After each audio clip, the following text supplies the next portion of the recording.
the video. Thanks for joining today. Today I'm going to do an initial impressions video on a new pair of shoes I got. I got the Topo Ultraventure 4. The Ultraventure 3 was one of the more popular shoes that we sold at our running store. Probably our #1 seller over the last year. Might be competitive with some of the Hoka shoes that we have, but the Topos have sold really well. The Ultraventure, both the 3 and the 4, it has a 35mm stack height in the heel, a 30mm stack height in the forefoot. It's a zip foam, which is a EVA blend. It's a nice soft foam, but very protective. It uses the XS Trek EVO outsole from Vibram, which has very good grip and good durability. You'll see the lugs are not real deep, but this makes this ideal for road to trail sort of situations or on light to moderate trails. I have run some miles in the MT5s, which are a very similar shoe, but they are a lot lower stack height. They're 28 in the heel, 23 in the forefoot. So these have 7mm more of stack height all the way across the shoe, and I am thinking these are going to be good for when I have a road to trail situation where I'm running longer. I did go 80 miles of my 100-mile Red Badger in the MT5s, but I think I might have found a little extra cushion nice after several miles. I'm thinking these are going to be wonderful when I do snowdrop, which has kind of a combination of a lot of concrete sidewalks, but then it's got a lot of crushed gravel area too and dirt, so I think it'll be great here at the end of the year when I do snowdrop. The primary difference, these are actually using in the 4s, they're using the exact same outsole, the same midsole. They've changed the upper a little bit, and they said that this print that they've added here adds a little bit more structure to the shoe. But other than that, I think they're still going to be breathable. They feel nice. There is some toe cap protection up here.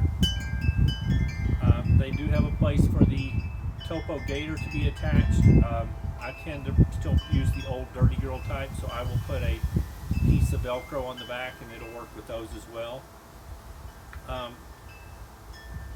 Has a nice padded heel collar, and in the heel the tongue is nice and padded. The laces should stay in place well because it has Topo's little lace stays, the little hooks that go through, the little loops that go through the tongue that the laces go through, and it holds the tongue in place really well. I found that system works very well. I did pull these out earlier and try them on.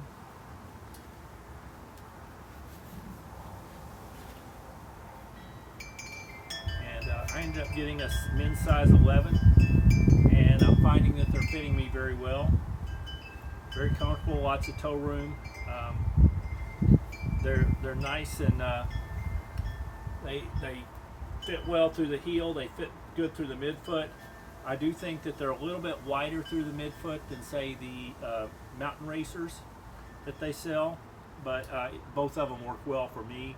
If you have a little bit wider foot, these might fit a little bit better.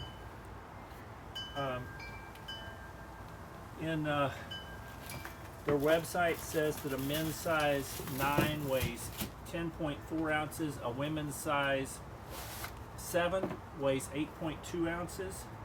I got a men's size 11, and I'm measuring at 11 ounces, so it does add 0.6 of an ounce going up to my larger size, but that's right in line with what you would expect.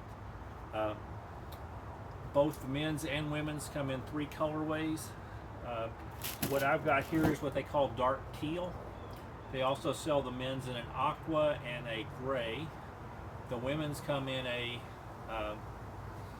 there's an aqua, a dark purple, and a one they call steel or something. It's kind of a grayish with some tint to it. I think they're pretty good colorways. Anyway, I'm looking forward to giving these a go. Like I said, I think they're going to work well in my rotation. I'm looking forward to using them on light trails and when I've got a road to trail situation, especially if I'm going to do long miles. But I will go out now and I will do a run in them. Actually, I don't think I'm doing it today. I will do it tomorrow out on the trails. I'll film some of that and give you my first impressions about how they feel.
Okay guys, so I finished my first run in the Ultraventure 4s, first trail run. I did about 4 miles. I've also done some walking on the treadmill, and this run did involve a 1/4 mile out and back on the pavement before I got to the trail. So I think it's enough to have a good first impression. The traction feels pretty much identical to my MT5s. It's not super deep traction like their Mountain Racers or a lot of their other shoes, my Topo Ultraventures, but it's good enough for light to moderate trails. It was fine out here on the North Shore Trail today. These are a little bit higher cushion than I'm used to on the trails. I actually probably prefer a little less cushion so I can feel the ground a little bit more. But they fit well, they stayed in place well. I didn't really have any grip problems, but they are a little bit high. I do like that when I've used higher cushion trail shoes in the past, I've had trouble with stability, but these are a wide enough base that I'm not having any trouble with stability. I actually think these are going to work perfect for my snowdrop race that I have coming up at the end of the year. That is a very flat, part concrete, part gravel road. So the gravel road will be nice to have some traction that the V-brim allows, and the amount of cushion will be good. And for doing 100 miles, having the extra cushion I think is going to be great. So anyway, good first impressions. Very comfortable, and on the little bits of road section they felt good too. They felt like road shoes. A very cushioned, nice ride. So good first impressions.